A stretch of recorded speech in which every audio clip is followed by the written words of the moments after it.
તો આ તરફ ગુજરાતમાં પણ હવામાન નિષ્ણાંત અંબાલાલ પટેલે વરસાદની આગાહી કરી છે।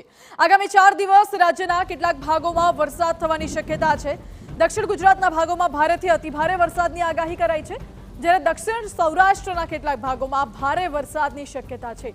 મધ્ય ગુજરાતના ભાગોમાં ભારે વરસાદ અને ઝાપટાની પણ શક્યતા, જ્યારે પંચમહાલના ભાગોમાં પણ હળવાથી ભારે વરસાદની આગાહી અંબાલાલ પટેલે કરી છે।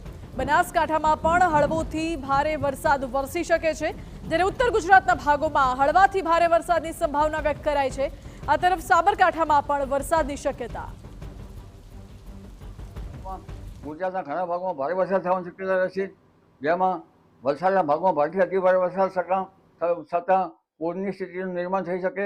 આ ઉપરાંત દક્ષિણ ગુજરાતના સુરત વગેરે, બારડોલી વગેરે ભાગોમાં પણ ભારે વરસાદની શક્યતા રહેશે અને દક્ષિણ સૌરાષ્ટ્રના ભાગોમાં પણ ભારે વરસાદ થવાની શક્યતા રહેશે। મધ્ય ગુજરાતના ભાગોમાં ભારેથી અતિભારે વરસાદ થવાની શક્યતા રહેશે। કેટલાક ભાગમાં પૂરની સ્થિતિ પણ નિર્માણ થઈ શકે।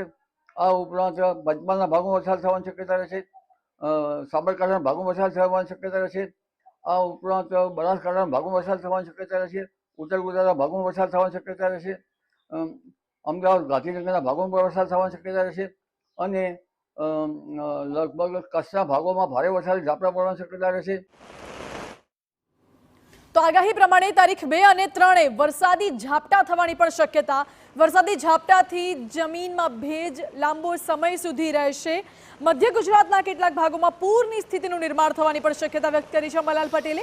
અને આ તરફ 5મી તારીખ સુધી વલસાડમાં પૂરની સ્થિતિનું નિર્માણ થવાની પણ વકી છે। આગામી તારીખ 3 થી 6 સુધી ભારે વરસાદની આગાહી, જ્યારે સપ્ટેમ્બરમાં પણ ભારે વરસાદ રહેવાની આગાહી અંબાલાલ પટેલે કરી છે। દક્ષિણ અને મધ્ય ગુજરાતમાં વરસાદની શક્યતા, કચ્છના ભાગોમાં ભારે વરસાદની સંભાવના, તારીખ 12 અને 13 ભારે વરસાદ પડવાની શક્યતા વ્યક્ત કરી છે। તારીખ 3, 4, 5 અને 6માં આવી રહ્યું છે। ઓગસ્ટના અન્ય દિવસોમાં પણ વરસાદ થવાની શક્યતા રહેશે। આ વરસાદ થવાનું મુખ્ય કારણ જે છે એ મધ્યપ્રદેશમાં થતું લો પ્રેશર અને લગભગ અરબ સાગરમાં એક ડિપ્રેશનની અસરો રહેવાની શક્યતા રહેતા, કે લો પ્રેશરની અસરો રહેવાની શક્યતા રહેતા આ વરસાદ થવાની શક્યતા જણાઈ આવે છે।